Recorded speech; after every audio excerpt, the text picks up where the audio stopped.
All right, welcome back, friends. And we are, in fact, being joined live by CEO of NITI Aayog, government's think tank when it comes to economic policy making, social policy making. Very good evening, Iyer sir. This is Abhishek this side. And my first up question with you. What's the NITI you see in the budget? What's the transforming India aspect you see in this budget, which is overall, generally, except for some voices in the opposition, being received well? Well, it is a transformational budget. There's no question about that.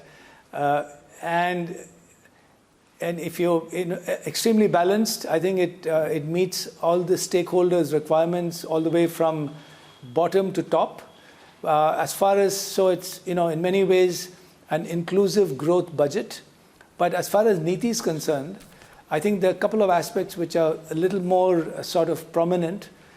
One is our role as an instrument of enhancing the effectiveness of government, both at the center and the states, but particularly in the context of competitive cooperative federalism.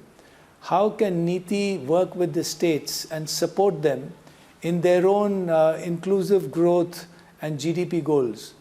So NITI started the state support mission, which was referenced by the finance minister in her speech today.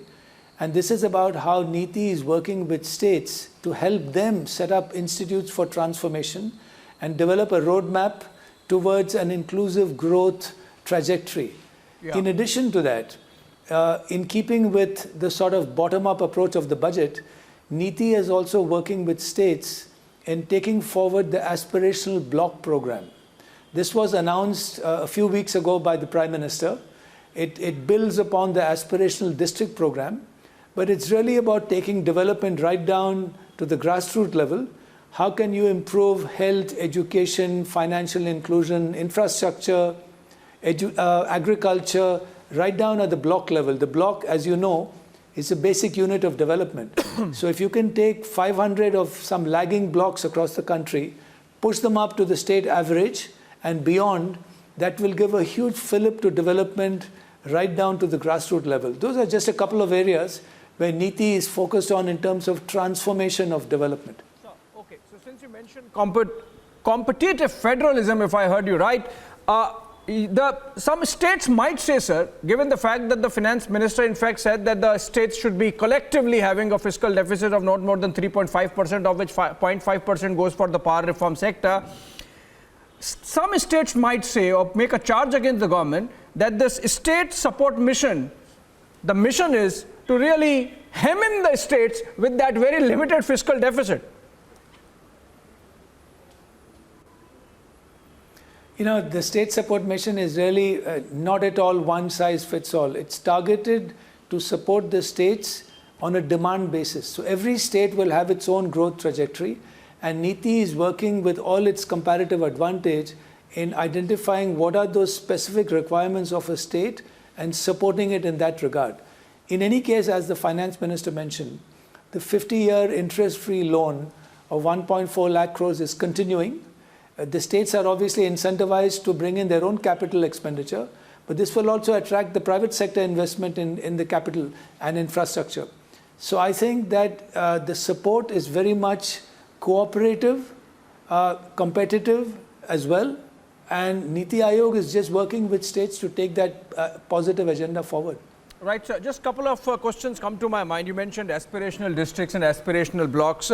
In fact, the budget creates an urban infrastructure development fund, and essentially that would go to municipalities, municipal corporations, and and these bodies would need to sort of create their own competitive bidding and I believe process of going for municipal bonds. Do you have some numbers as to what kind of money flow could be happening to our urban areas with this mechanism in place? This is another aspect of how this budget is seeking to take development to the hinterland. This urban infrastructure development fund is targeted at tier 2 and 3 cities, which really require a fill-up in terms of infrastructure and other services. So while the details are being worked out, this is another step towards improving urban governance. We have 5,000 urban local bodies. Right, sir. And services, once they get improved, then quality of life can be taken down all the way down to the peri-urban level. Right, so my last quick question to you, sir. Everyone says jobs, jobs, jobs. What, according to you, are those couple of specific areas addressed by the budget which create jobs in the country? Look, the one big step, I think the finance minister herself replied to this. When you increase infrastructure and investment, you are already creating jobs. But in addition to that, if you take the agricultural sector, the push to digitalizing and incentivizing startups is another big thrust in the job sector. The gig economy, which has been going on for a long time in terms of services, is planning to introduce 20 million jobs by 2030. So I think technology enabled, green jobs enabled, there's a big push in the budget, and it continues the trajectory which this government has been doing over the past few years. All right, 20 million jobs by 2030. Those are going to come in the gig economy itself. Thank you so much, CEO of NITI Aayog, Parameswaran Iyer, joining us there. And we move on. We have more guests.